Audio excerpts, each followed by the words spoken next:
There is this documentary. It's called American Dream, and it's going to be released on Monday. Actually, it was released on Monday, so it's out there now on iTunes, Amazon, Google Play. It was released Monday. It's called American Dream. And Adam Shepard is the guy. He came up with the concept to make a journey from his home in Raleigh, North Carolina, to Knoxville with a blindfold on in April 2015. He left his wife, Ivana, and job as a waiter behind and was dropped off.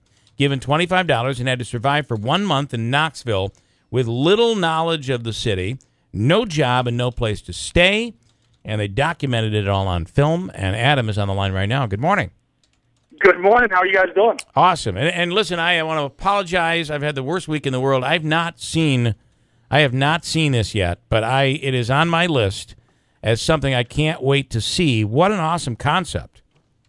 Yeah, and for me, and thank you very much for that. For me, it was just a great challenge, and it came at a great time in my life because I feel, Bill, like my life was getting a little bit cushy. Mm-hmm. I mean, we live in the United States, right? I mean, Yep. if you're broke in the United States, you've got a microwave and air conditioning and a smartphone, and so I felt like I got to this point where I just didn't necessarily appreciate what I had, and I needed to go out and shovel a little bit. So yeah, it was a very cool concept. It was a great opportunity for me to just be curious and go out and see how the world would receive me. So they blindfolded you. So did you know where you were going? I had no idea where I was going. It was going to be a city that was within 16 hours drive. Okay. And as soon as they put me in the car, I'm trying to figure out rights and lefts and north and south, and I really the whole time felt, because I couldn't tell if we were going up or down, I really felt like we were going to Atlanta for some reason. I don't know. It just, when I got there, it was Knoxville. I'd never been to Knoxville. I knew very little about Knoxville, but I was ready to go. So you started with $25. What'd you do with that $25? The first 25, first 97 cents went to an orange. The next $3.99 went to, at the Goodwill, I got a Justin Bieber backpack. It was on sale. Don't judge me. And then after that, the very next, I'll tell you what's interesting. The very next thing I did, I went and I walked to this homeless guy and I asked him where the library was because I wanted to get on the internet. And don't you know, over the course of this 3-minute conversation, he told me where the library was. He told me where I could go get work, and he saw that I was down and out, and he offered me his last $4. And wow. It's fascinating because he had no idea he was on camera. I had these sunglass camera or eyeglass cameras, but he had no idea. So anyway, it just really these fascinating exchanges throughout the entire film. Now, do you have to go back and get all those people to sign a release? Yeah, so basically what we did, my camera guy was always 50 yards. So it was just the two of us. He was always 50 yards behind me. And so after we would talk to them, then he would run up, explain, look, we're doing this film. If you're cool, please sign. If not, we'll just blur your face. No worries. So yeah, cool. We took care of that as we were going.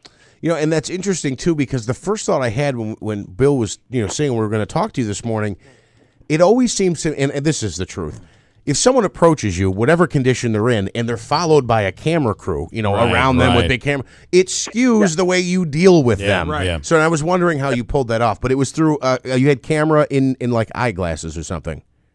Exactly. Yeah. And we were very sensitive to that from the beginning, that just like you say, especially in all this, one reason that a lot of reality TV and a lot of these documentaries seem fabricated is because when somebody gets on camera, like you say, they change their tone, they change their mood. Yeah. So we were very sensitive to that from the beginning, and we knew that we didn't want to have this big crew of 4 people and sound and audio and the camera guy and the producer, and so it was just me and the camera guy, and we tried to keep it as low profile as possible. Now, without giving anything up, you did okay? No, yeah, totally. The thing is, though, that, yeah, sure. I mean, I had my goal, and I reached my goal at the end. I think what's fascinating, that doesn't ruin anything for the end because, to me, what's most fascinating is what I did with the money at the end of the film. But, to be honest, guys, this wasn't, oh, my gosh, am I going to make it? I mean, ultimately, you work hard, you save your money, you're going to do fine. This is the United States. But for me, what was more fascinating were the interactions I had.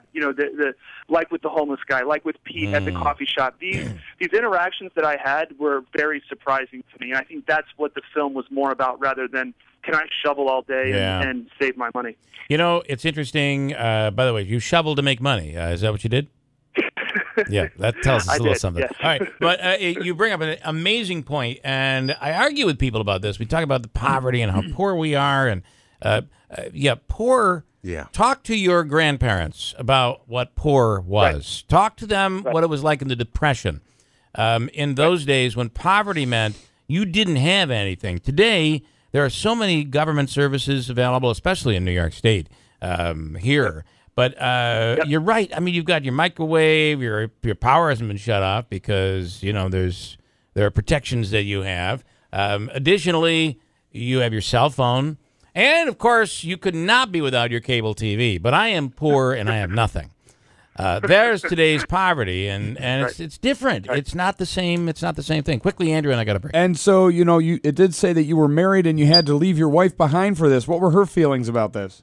Oh my gosh! Listen, and if you saw my wife, you would slap me with the back of your hand if you saw that. Good for you. Look, it was the toughest component of this, no question about it. And people ask me if I would ever do this again, and the answer is absolutely not. It was a wonderful experience. I cherish it, but to be away from her for 30 days was very tough. And so, and we know that we appreciate it. I mean, if anything, we appreciate this experience because of that. All right, check it out. It's on all the streaming services, iTunes, Amazon, Vudu, which I don't have, but Google Play. It's out there now. It's called American Dream, and check it out. Adam Awesome. Shepard. Thanks, man. I appreciate you coming on. Guys. All right.